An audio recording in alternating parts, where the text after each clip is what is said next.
13 अगस्त की रात थी। गलियों में बाजों का कान फाड़ देने वाला शोर, मोटरसाइकिलों की गरज और तेज आवाज में बजते मिली नगमे माहौल में एक अजीब सा हजान पैदा कर रहे थे। कमरे की मध्यम रोशनी में 18 साला शहरियार आईने के सामने खड़ा अपना सब्ज और सफेद लिबास दुरुस्त कर रहा था। आज रात उसे अपने दोस्तों के साथ सड़कों पर निकलकर वन वेलिंग और हले गले के साथ आजादी का जश्न मनाना था। वो हाथ में गाड़ी की चाबियां घुमाता हुआ कमरे से निकलने ही वाला था कि दरवाजे पर एक कमजोर मगर रोबदार आवाज उगरी। शहरियार बेटा, जरा इधर आना। ये उसके दादा जान थे, जो अपनी व्हील चेयर पर बैठे खामोशी से खिड़की के बाहर सड़क का तमाशा देख रहे थे। उनके चेहरे की गहरी झरियां किसी उनकही दास्तान की गवाही दे रही थी। शहरियार ने कुछ बेदिली से कदम रोके। जी दादा जान, जल्दी बताएं, दोस्त मेरा बाहर इंतजार कर रहे हैं। आज तो जश्न की रात है। दादा जान के कांपते हाथों में एक निहायत पुराना जंग आलूद लोहे का छोटा सा संदूकचा था। उन्होंने वो संदूकचा शहरियार की तरफ बढ़ाया।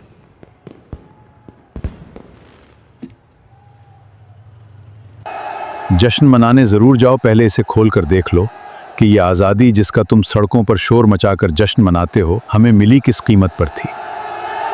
शहरियार ने उलझन के साथ वो भारी संदूकचा थामा। उसका ताला टूटा हुआ था। जैसे ही उसने ढक्कन उठाया, अंदर कोई सोना चांदी या कीमती चीज नहीं थी, बल्कि एक पुराना, बोसीदा और खुरदरा सा सब्ज कपड़े का टुकड़ा तह करके रखा हुआ था। शहरियार ने हैरानी से उस छोटे कपड़े को खोला। वो किसी चादर का फटा हुआ हिस्सा था, जिस पर चांद तारा कच्चे सफेद धागे से सिया गया था। मगर जो चीज सबसे ज्यादा दिल दहला देने वाली थी, वो उस कपड़े पर मौजूद गहरे ब्राउन रंग के बड़े बड़े धब्बे थे।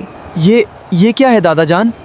और ये निशान किस चीज के हैं? शहरियार की आवाज में अब वो पहले वाली बेताबी नहीं थी। दादा जान की आंखों से 2 आंसू छिलककर उनकी सफेद दाढ़ी में जज्ब हो गए। ये परचम नहीं है बेटा, ये तुम्हारी परदादी की ओढ़नी का आखिरी टुकड़ा है।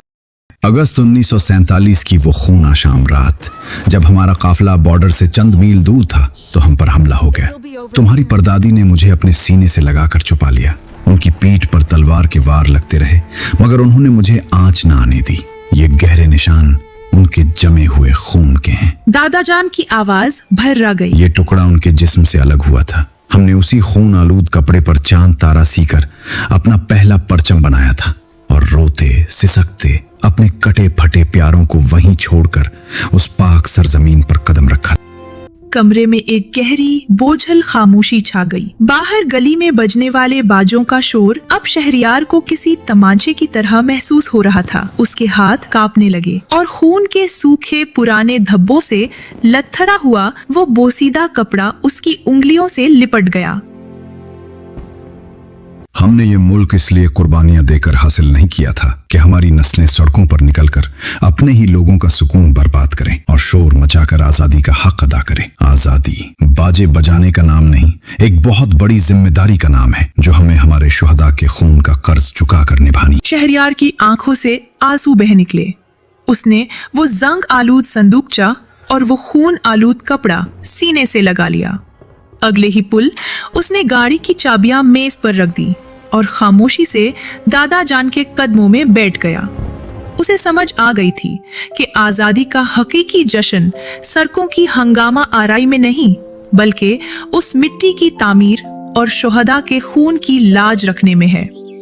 आजादी महज एक दिन सड़कों पर हल्ला गल्ला करने या शोर मचाने का नाम नहीं है। ये एक मुकद्दस अमानत है, जो हमारे बुजुर्गों ने अपना खून देकर हम तक पहुंचाई है।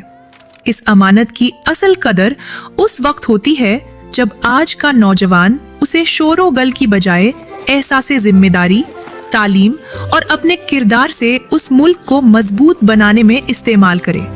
हकीकी जश्न वो है जो खामोशी से, मेहनत और लगन के साथ अपने वतन की तामीर में मनाया जाए।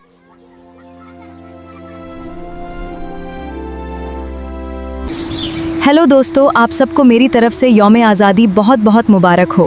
मुझे उम्मीद है कि शहरयार की इस कहानी ने आपके दिल को ज़रूर छुआ होगा। अब आप लोग मुझे कमेंट्स में बताएं कि आप अपना 14 अगस्त का ये ख़ास दिन कैसे गुजारते हैं। मैं आप सबके कमेंट्स का इंतज़ार करूँगी। अपना बहुत सारा ख्याल रखिएगा। अल्लाह हाफिज़।